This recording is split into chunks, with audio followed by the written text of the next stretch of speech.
Hello and welcome to the course of machine learning. मैं हूं आपका इंस्ट्रक्टर डॉक्टर अदनान आबिद। इस वीडियो में हम डिस्कस करने जा रहे हैं पॉलिनोमियल लीनियर रिग्रेशन। हमने दो तरह की लीनियर रिग्रेशन ऑलरेडी डिस्कस कर ली है, सिंपल लीनियर रिग्रेशन और मल्टीपल लीनियर रिग्रेशन।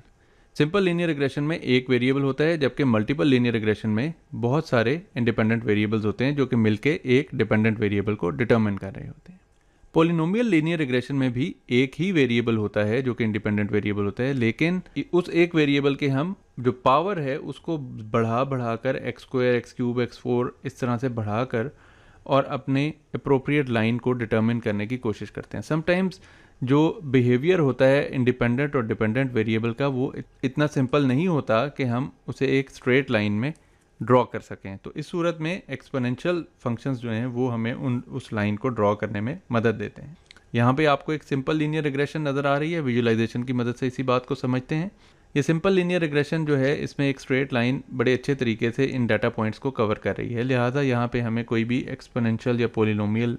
रिग्रेशन करने की एज सच ज़रूरत नहीं है। लेकिन अगर हम इस लाइन को देखें जो कि एक कर्व की फॉर्म में ऊपर जा रही है, तो जैसे जैसे इस लाइन को हम यहाँ से आगे प्रोजेक्ट करेंगे, इस लाइन को फॉर एग्जांपल मैं आगे ड्रैग करता हूँ तो ये लाइन ड्रैग करती हुई कुछ इस तरह से आगे जाएगी और ये जो पॉइंट्स रेड में है ये इस तरह से ऊपर जाते जाएंगे। तो ये लाइन कुछ इस तरह से बनती हुई नज़र आ रही है,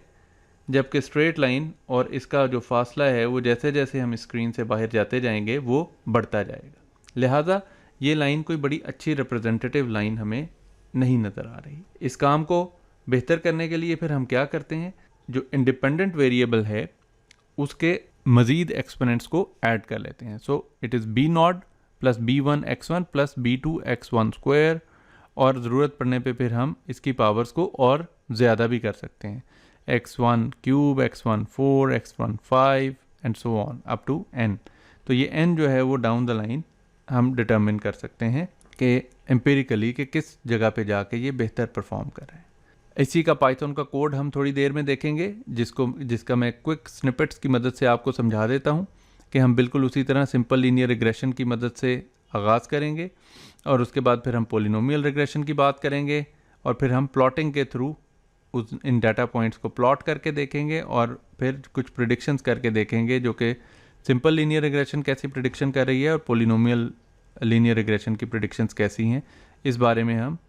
देखेंगे और फिर ओवरऑल इसका एनालिसिस करेंगे कि कौन सा मॉडल बेहतर काम कर रहा है। कुछ विजुअलाइजेशंस जो इसी इम्प्लीमेंटेशन से हमने गेट की हैं, जो कि अगले लेक्चर में हम पढ़ेंगे भी डिटेल से, वो आप देख रहे हैं कि सिंपल लीनियर रिग्रेशन की जो लाइन है वो एक स्ट्रेट लाइन नज़र आ रही है, जबकि जो डाटा पॉइंट्स जो प्लॉट होते हुए हमें नज़र आ रहे हैं वो एक कर्व की फॉर्म में एक्सपोनेंशियली ग्रो करते हुए समहाउ हमें नज़र आ रहे हैं। और अगर हम इसको पॉलिनोमियल रिग्रेशन के ऊपर लेकर जाएं तो ये पॉलिनोमियल ऑफ डिग्री 2 का ग्राफ है जो कि हमें नज़र आ रहा है। इसी को अगर हमने पॉलिनोमियल ऑफ डिग्री 3 लेके आए तो आप देखें कि ग्राफ और बेहतर तरीके से डाटा की कवरेज करना शुरू हो गया, और अगर हम इसको डिग्री 4 करें तो ये और ज़्यादा बेहतर कवरेज जो है और बेहतर तरीके से डाटा पॉइंट्स के ऊपर मैपिंग इसकी निस्बतन और ज़्यादा बेहतर हो गई। और ये एक स्मूदर ग्राफ है जो कि हमने ज़रा डिफरेंट ग्रेनुलरिटी लेवल ग्राफ की प्लॉटिंग का चेंज किया है, तो लाइन की जो ड्राइंग है वो और ज़्यादा स्मूथ और फैसिनेटिंग हो गई है। तो ये है कि हम किस तरह से ये ड्राइंग कर रहे हैं, ये उस विजुअलाइजेशन के बारे में कुछ डिटेल्स हैं। तो इस तरीके से हम क्या कर सकते हैं, अगर हम रिकैप करें कि हमारे पास कुछ ऐसा डाटा हो सकता है जो कि एक स्ट्रेट लाइन अच्छे तरीके से कवर ना कर पा रही हो और वेरिएबल एक ही हो, तो उस सूरत में हम क्या करते हैं कि हम पॉलिनोमियल लीनियर रिग्रेशन का सहारा लेते हैं और उसमें जो इंडिपेंडेंट वेरिएबल की जो पावर्स हैं या एक्सपोनेंट्स हैं वो बढ़ाते जाते हैं और उसके कॉरस्पॉन्डिंग फिर जो कोफिशिएंट्स हैं इक्वेशन के वो फिगर आउट करने की कोशिश करते हैं। और स्लोप कोफिशिएंट्स उन सारी हायर पावर्स के भी डिटर्मिन होते हैं और बेसलाइन जो x1 है, जो x⁻1 है, उसका भी डिटर्मिन होता है, y इंटरसेप्ट भी डिटर्मिन होता है, और ओवरऑल हम फिगर आउट करने की कोशिश करते हैं कि कौन से लेवल के एक्सपोनेंट पे जाके ये बेहतर परफॉर्म कर रही है। आई होप कि आपको ये सारी बात समझ आ गई होगी और हम इसकी इम्प्लीमेंटेशन अपने अगले लेक्चर में डिस्कस करेंगे। Until then enjoy machine learning.